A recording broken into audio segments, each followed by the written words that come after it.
बहुत बहुत स्वागत है आपका। Thank you very much for coming to the session. तो आज की प्रैक्टिस हम शुरू करते हैं। देखिए, आज के सेशन में हम करेंगे कॉन्वर्सेशन की प्रैक्टिस।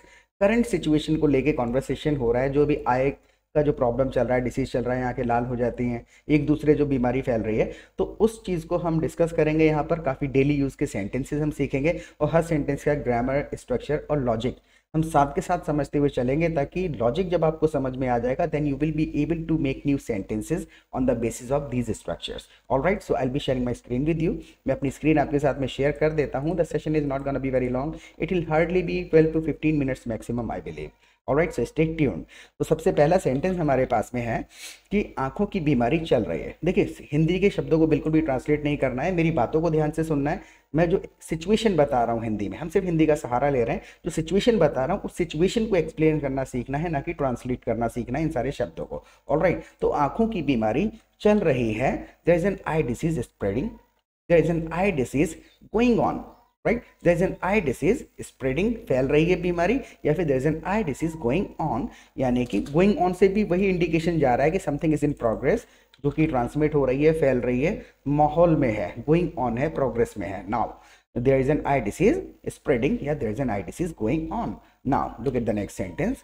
इसमें बीमारी में क्या दिक्कत आती है? सामने वाला बंदा पूछ रहा है कि इस बीमारी में क्या दिक्कत आती है। What all problems occur due to this disease? Due to पूछ लिया तो इस बीमारी की वजह से what all problems occur due to this disease? दूसरे तरीके से भी आप इसको स्ट्रक्चर कर सकते हैं, what all problems does this disease cause? What all problems does this disease cause? ये डिसीज कौन कौन सी प्रॉब्लम्स का कारण बनती है। अगर आपको लक्षण पूछने की कैसे पता करें कि भाई इस बीमारी में कैसे पता चले कि बीमारी हो गई है, so what all symptoms are seen in this disease. What all symptoms are seen in this disease, यानी कि क्या क्या सिम्टम्स देखे गए हैं, क्या क्या लक्षण दिखते हैं इस डिसीज में। So what all symptoms are seen in this disease? Symptoms मतलब होता है लक्षण। Now look at the next sentence. आंखें लाल हो जाती हैं और दर्द भी बहुत होता है। आंखें लाल हो जाती हैं और दर्द भी बहुत होता है। The eyes become reddish. The eyes become red भी आप कह सकते हैं। The eyes become reddish यानी लालपन आ जाता है। देखिए, आंखें लाल हो जाती हैं तो red, the eyes become red, reddish मतलब लालपन। Getting my point? तो ISH लगा दिया जाता है ऐसी वाली कंडीशन में। हर शब्द के साथ नहीं जोड़ा जा सकता, लेकिन मैक्सिमम शब्दों के साथ जुड़ जाता है। Right, so the eyes become reddish and it causes a lot of pain. The eyes become reddish and it causes a lot of pain. Now look at the next sentence. मैंने सुना है ये एक दूसरे से फैलने वाली बीमारी है। मैंने सुना है ये एक दूसरे से फैलने वाली बीमारी है। एक चीज़ और है, अगर आप हमारे चैनल पर पहली बार आए हैं तो प्लीज़ सब्सक्राइब जरूर कर लीजिएगा, क्योंकि रोजाना क्वालिटी कंटेंट अपलोड करते हैं हम अपने चैनल पर। पहली बार आए हैं तो चैनल को एक्सप्लोर जरूर करिएगा। दूसरा, आप हमारी लाइव क्लासेस भी अटेंड कर सकते हैं हमारे एप्लीकेशन पर। लाइव क्लासेस में आने का फ़ायदा क्या होगा? सबसे पहले तो हम आपको अपने प्रैक्टिस ग्रुप में ऐड कर लेंगे, जहां पर आप थ्रू आउट द डे दूसरे पार्टिसिपेंट्स के साथ चैटिंग करके, फ़ोन पे बात करके प्रैक्टिस कर सकते हैं। You will find your kind of people there. अपने तरीके के लोग मिल जाएंगे जो प्रैक्टिस करना चाहते हैं, सीख रहे हैं। राइट, दूसरा, जब आप लाइव सेशन में आते हैं तो वहाँ पर 1-2 घंटे के सेशन में जब आप कम से कम 200-300 सेंटेंसेस रोजाना सुनेंगे, सेम सेंटेंस सेम वर्ड अलग अलग सिचुएशन में सुनेंगे, अलग अलग उनका मीनिंग आपको पता चलेगा, यूसेज पता चलेगा, तो ऑटोमेटिकली 10-15 दिन में सारे डाउट आपके क्लियर हो जाएंगे और कॉन्फिडेंस आ जाएगा। रही बात फीस की, बिल्कुल भी चिंता नहीं करनी है, बहुत ही मिनिमल अमाउंट हम चार्ज करते हैं। और अगर किसी स्टूडेंट की कोई जेन्युइन प्रॉब्लम है, पैसे नहीं है, तब भी पैसे की वजह से रुकना नहीं है। We can discuss it over the phone, कोई ना कोई सॉल्यूशन हम निकाल लेंगे। ऑलराइट, तो 2 काम करने हैं, सब्सक्राइब करना है और टाइम है तो लाइव सेशन में जरूर आना है, क्योंकि this is the game of spending time in the environment. जितना ज़्यादा आप टाइम बिताएंगे एनवायरनमेंट में, उतनी जल्दी ही आप इस लैंग्वेज को, इन सेंटेंसेस को अडॉप्ट कर लेंगे। Okay, so let's get back to it now. मैंने सुना है ये एक दूसरे से फैलने वाली बीमारी है। I've heard that this is a contagious disease, यानी कि contagious जिससे कॉन्टेक्ट वर्ड से ये इवॉल्व हुआ है, कॉन्टेक्ट में आने से ये फैलती है। I have heard that this is a contagious disease, यानी कि ये एक दूसरे से ट्रांसमिट होती है एक दूसरे में। दूसरे तरीके से भी आप इसको स्ट्रक्चर कर सकते हैं, सेम ही फीलिंग को अगर आपको पहुंचाना है। I have heard this disease transmits from person to person, यानी I have heard that this disease transmits from person to person. एक बंदे से दूसरे बंदे को हो जाती है कांटेक्ट में आने से। तो कई सारे तरीके आपके पास में होते हैं, अगर आपको स्ट्रक्चर आता है और फीलिंग को आपको एक्सप्रेस करना है। Get the point? Now look at the next sentence. अभी तक इसके बारे में कुछ कहा नहीं जा सकता। अब सामने वाला बंदा कह रहा है कि ऐसा नहीं है कि ये कंटेजियस डिसीज है, एक दूसरे से ही फैलती है। सामने वाला अपना ओपिनियन दे रहा है कि अभी तक इसके बारे में कुछ कहा नहीं जा सकता कि ये कंटेजियस डिसीज है या नहीं। Nothing is clear till now, यानी कि अभी तक भी कोई बात क्लियर है नहीं, ऐसा कुछ कहा नहीं जा सकता। Nothing is clear till now about this disease.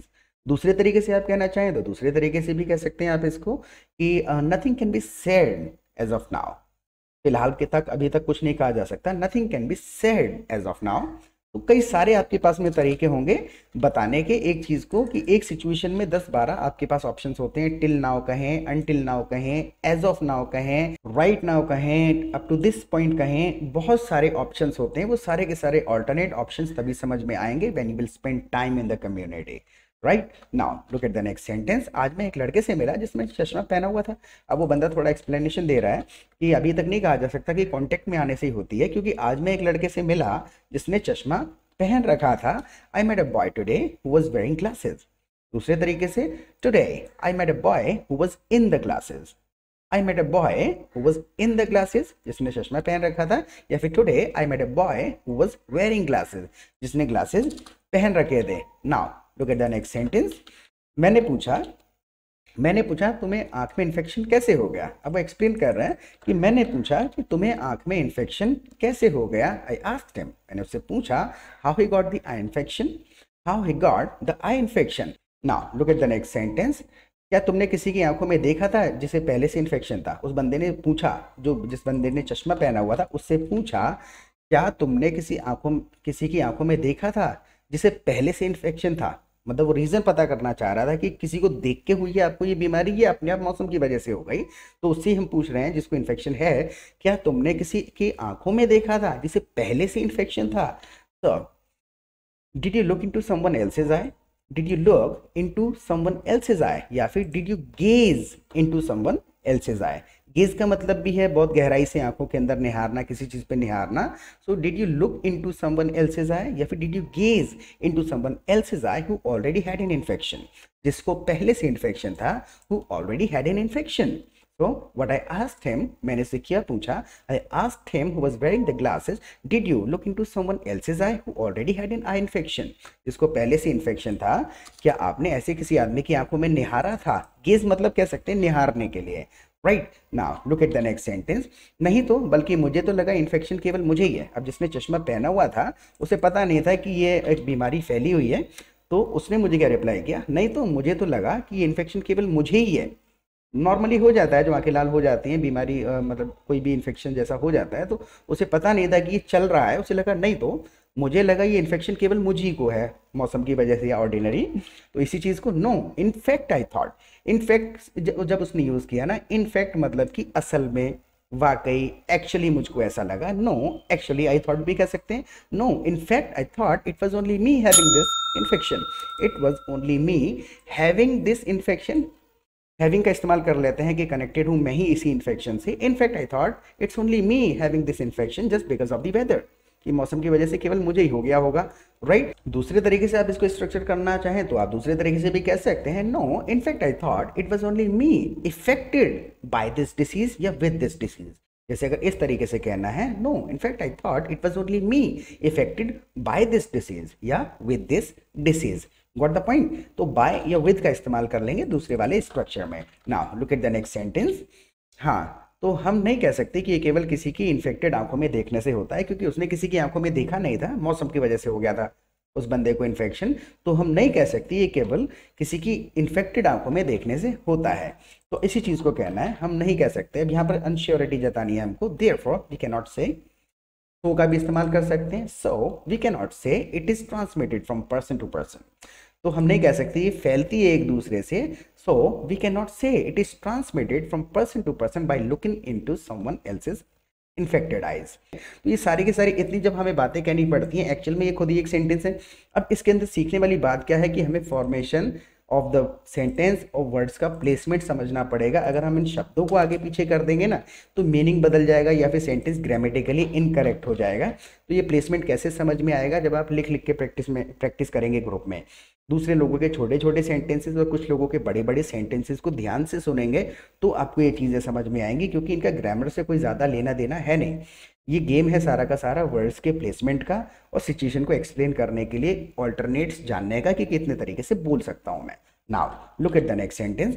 और इसके बारे में बहुत सारे कारण हो सकते हैं, इसके और बहुत सारे कारण हो सकते हैं कि ये सिर्फ आंखों में निहारने से, आंखों में देखने से नहीं होता, इसके और बहुत सारे कारण हो सकते हैं। There can be many other reasons for this. There can be many other reasons for this. For का इस्तेमाल कर लेते हैं कि इसके बहुत सारे कारण हो सकते हैं। There can be many other reasons for this. और भी आप इसको दूसरे तरीके से कह सकते हैं, There could be many reasons causing this. जो कारण बन रहे हैं, There could be many reasons causing this. यानी कि ये जो हो रहा है, There could be many reasons causing this या फिर there could be many reasons for this. तो कई सारे तरीके होंगे हमारे पास। नाउ तो इससे बचने के लिए क्या किया जाए? अब बंदा कह रहा है कि इससे बचने के लिए क्या किया जाए। तो what precautions can be taken to avoid this? What precautions can be taken to avoid this? क्या प्रिकॉशंस लिए जा सकते हैं? या फिर what can be done to avoid this? What can be done to avoid this? क्या किया जा सकता है इसको अवॉइड करने के लिए? या फिर what can be done to prevent ourselves from this disease? Ourselves का हम इस्तेमाल कर लेते हैं जब हम बहुत सारे लोगों की बात कर रहे हैं। खुद को, हम सबको बचाने के लिए क्या किया जा सकता है? What can be done to prevent ourselves from this disease? Now look at the next sentence. केवल घर में रहो और मौसम बदलने का इंतजार करो। केवल घर में रहो और मौसम बदलने का इंतजार करो। बिल्कुल बेसिक सा सेंटेंस होगा इसके साथ। जस्ट स्टे एट होम, देखिए जस्ट स्टे एट होम की जगह आप जस्ट स्टे होम, एट लगाने की भी जरूरत नहीं है। Just stay home and wait for the weather to change. तो एट कंपलसरी नहीं है, होगा लगा लेते हैं तब भी कोई इसमें फर्क नहीं पड़ रहा है। ग्रामेटिकली दोनों ही सेंटेंस ठीक हैं। तो what can be done to prevent ourself from this disease? Just stay home and wait for the weather to change. यानी घर पे रहो और मौसम बदलने का इंतजार करो। नाउ ठीक रहा, तुमने मुझे बता दिया। अब देखिए ये वाली जो कंडीशन है, शब्दों को ट्रांसलेट नहीं करना है। ठीक रहा कि तुमने मुझको बता दिया, thanks for telling me. Condition क्या है? लिटरली शब्दों को नहीं ट्रांसलेट करना है। और कई जगह पर ऐसी भी आती है कि हमें काम भी चलाना पड़ता है, थैंक्स फॉर टेलिंग मी। या फिर इसको लिटरली आप इसी लहजे में कहना चाहें, that's good that you told me. That's good, अच्छा है। That you told me this, कि आपने मुझे ये बता दिया। राइट तो सारे शब्दों को जब हम इस्तेमाल कर लेते हैं ना, तो एक्चुअल में क्या होता है कि रंग नहीं रह जाता उस सेंटेंस के अंदर, भावना नहीं रह जाती है, सिर्फ शब्द रह जाते हैं। सिचुएशन के हिसाब से सेंटेंस में वर्ड और उनका प्लेसमेंट होना चाहिए, तभी वो फीलिंग पहुंचेगी। Now look at the next sentence. मुझे तो इसके बारे में कुछ पता ही नहीं था, यानी कि that's good you told me all this. अच्छा हुआ कि तुमने ये सब मुझको बता दिया, लेकिन मुझे तो इसके बारे में कुछ पता था ही नहीं। ना I just didn't know anything about this. I just didn't know anything about this. दूसरे तरीके से भी आप कह सकते हैं, I was completely unaware of it. I was completely unaware of it. इस कंडीशन में ऑफ का इस्तेमाल करेंगे। I was completely unaware of it, यानी मुझे इसकी तो कोई जानकारी थी नहीं, मैं बिल्कुल अनजान था इस सब से। I was completely unaware of it, या फिर I didn't know anything about it. इस बारे में मुझे कुछ पता था ही नहीं। ओके तो 2-3 बार इस सेशन को आप देखिएगा, खुद से आपको इन वर्ड्स का प्लेसमेंट, सेंटेंसेस का लॉजिक और ग्रामर समझ में आ जाएगा। दूसरा, फीडबैक ज़रूर दे दीजिएगा, क्योंकि आप ही के लिए वीडियोस बनाते हैं। आपको समझ में आ रहे हैं नहीं आ रहे हैं ये हमको पता चलता रहना चाहिए। So please don't be lazy at writing. Feedback ज़रूर दीजिएगा कि ये सेशन आपके लिए यूज़फुल था या नहीं था। And last, I have already given my WhatsApp number. Live sessions में आइए, वहाँ पर आएंगे 15-20 दिन के अंदर कंसेप्ट्स और डाउट्स क्लियर हो जाएंगे, कॉन्फिडेंस आ जाएगा and you will start speaking English. Right fees के बारे में ज़्यादा चिंता नहीं करनी है, we can discuss it over the phone. फिर मिलेंगे एक नए सेशन के साथ। Till then bye.